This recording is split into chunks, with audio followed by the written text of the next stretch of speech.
ஒரு ஊழியன் தன்னுடைய வாயை குறித்து ரொம்ப ஜாக்கிரதையா இருக்கு. ஒரு ஊழியனுடைய உதடுகள் ரொம்ப ரொம்ப முக்கியம், மிக மிக முக்கியம். ஊழியத்துல வாழ்க்கையும் முக்கியம், வாயும் முக்கியம்.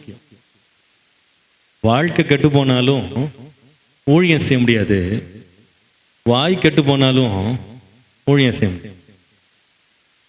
ஆனால் வாய் ஏன் முக்கியம் அப்படின்னா, வேதம் சொல்லுது இருதயத்தின் நிறைவினால், ஆமா அது பேசி. அவன் இருதயத்துல ஒன்ன வச்சுக்கிட்டு வாயில கொஞ்ச நாள் வேணா மறைச்சு ஒழிச்சு பேசலாம், ஆனா ஒரு நாள் நிச்சயமா இருதயத்துல என்ன இருக்கோ அது வாயில வெளியே வந்துடும். ஒரு ஊழியன் இருதயத்துல என்ன வைத்திருக்கிறான் என்பதை அவன் வாயிலிருந்து கண்டுபிடிக்கலாம். அவன் வாய் எப்படி இருக்கிறதோ அந்த அளவுதான் அவன் ஊழியமும் வளரும் அல்லது குறையும்.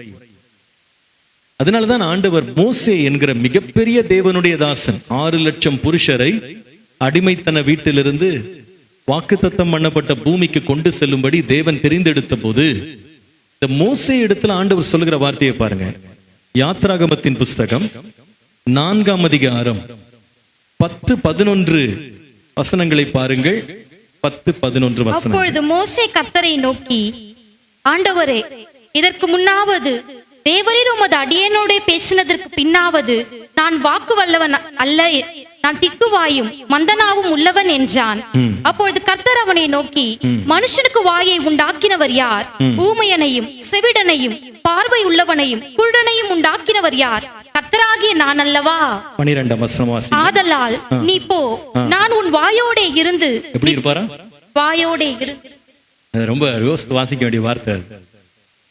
கர்த்தர் எங்க இருப்பாருன்னா உன்னோட இருக்கிறேன்னு நிறைய இடத்துல சொல்லியிருக்கிறாரு. இங்க மோசேட்ட சொல்றாரு, உன் வாயோடு நான் இருப்பேன், உன் வாயோடு இருந்து நீ பேச வேண்டியதை உனக்கு போதிப்பேன் என்றார். உனக்கு போதிப்பேன். அப்போ ஒரு ஊழியனோட கர்த்தர் இருக்கிறாருன்னு சொல்லும்போது நம்ம அநேக பரிணாமங்கள் அதை நம்ம படிக்க முடியும். ஆனா இன்றைக்கு மாலையில நம்முடைய தியானத்துக்கு எடுத்துக்கொள்ள வேண்டியது, மோசையோடு இருந்தது போல நான் உன்னோடு இருப்பேன்னு சொல்றாங்க. மோசையோடு இருந்ததுன்னா மோசேயின் வாயோடு இருந்தது போல என் வாயோடு இருங்க ஆண்டவரே நீங்க கேட்கணும். நான் உன் வாயோடு இருந்து நீ பேச வேண்டியதை உனக்கு போதிப்பேன்.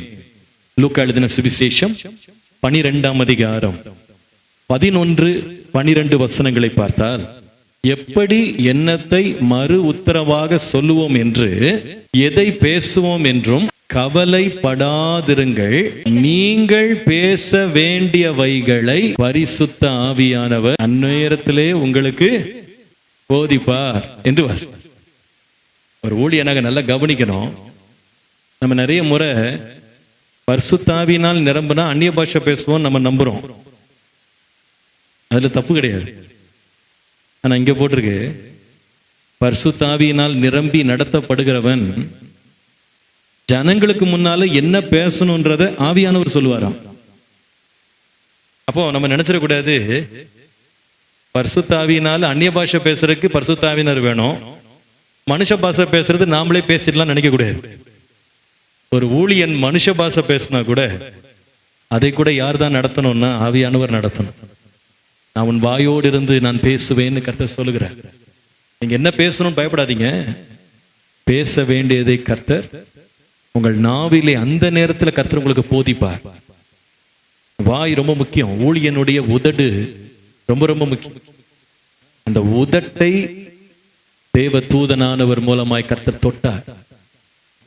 கர்த்தர் உங்களுடைய ஊழியத்தை ஆசீர்வதிக்கிறதுக்கு, கர்த்தாவே எனக்கு ஒரு கல்விமானின் நாவை எனக்கு தாரும், என் உதடுகளிலிருந்து வருகிற கிருபை உள்ள வார்த்தைகளை கேட்டு ஜனங்கள் ஆச்சரியம் கொண்டு இவன் யாருடைய குமாரன் என்று கேட்கத்தக்கதாக என் நாவை தொடும் ஆண்டவரேன்னு கேட்கணும்.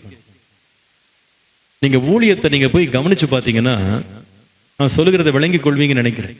ஒரு ஊழியனை நாம் எப்படி கவனிக்கிறோம் அல்லது கனம் பண்ணுகிறோம் என்றால் அவர்களுடைய வாழ்க்கை, அவருடைய குணம், இதை மாத்திரம் அல்ல, அவர் என்ன பேசுறாரோ அதை வைத்தான் காணும் இல்லையா? இப்ப நீங்க என்ன எவ்வளவு அன்போடு கௌரவமா என்னை கூட்ட இங்க வந்து வர சொல்லி நீங்க என்கிட்ட மைக்க கொடுத்துருக்கீங்க. நான் பேச போற 40 நிமிஷத்துல என்ன ஊழியனா மதிப்பீங்களா அல்லது மதிக்க மாட்டீங்களான்றது எதை வைத்து சொல்லப்படும்னா நான் எப்படி பேசுறேன்றது வைத்து. என் வாயில வந்த வார்த்தைகளை நீங்க கேட்கும்போது அப்போ நீங்க உணர்வீங்க, கர்த்தர் இவரோடு பேசுகிறார், இவர் மூலமாய் பேசுகிறார், இவர் மேல ஒரு அபிஷேகம் இருக்கு அப்படின்றது எப்படி உணர்வோம்னா உதடு ரொம்ப முக்கியம்.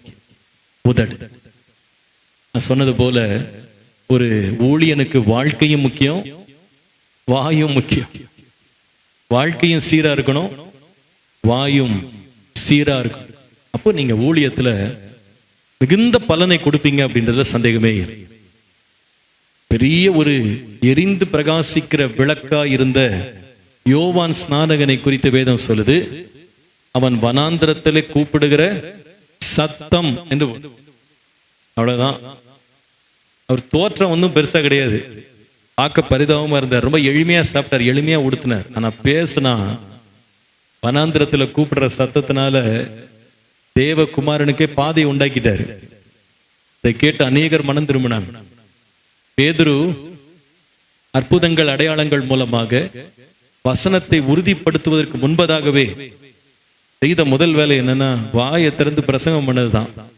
ஒரு பிரசங்கத்துல 3000 பேர் ரட்சிக்கப்பட்டாங்க. வாய் ரொம்ப முக்கியம். கர்த்தர் உங்கள் உதடோடு இருக்கணும். இன்றைக்கு நீங்க ஜெபம் பண்ணணும், ஆண்டவரே இன்றைக்கு ஏசாயாவை அக்கினி தழலால் தொட்டு அவன் வாயை சுத்தமாக்கி அவனை கர்த்தருக்காக எழுந்து பிரகாசிக்க பண்ணினது போல என்னுடைய நாவை தொடுங்க ஆண்டு. இன்றைக்கு நான் கர்த்தருக்கென்று பிரதிஷ்டை செய்யப்படும் போது என்னுடைய வாய், என்னுடைய உதடு கிருபை உள்ள வார்த்தைகளால் நிரம்பும்படி, கர்த்தருடைய புண்ணியங்களை அறிவிக்கும்படி என் உதடுகள் உம்மால் தொடப்படட்டும் ஆண்டவர். அல்லேலூயா.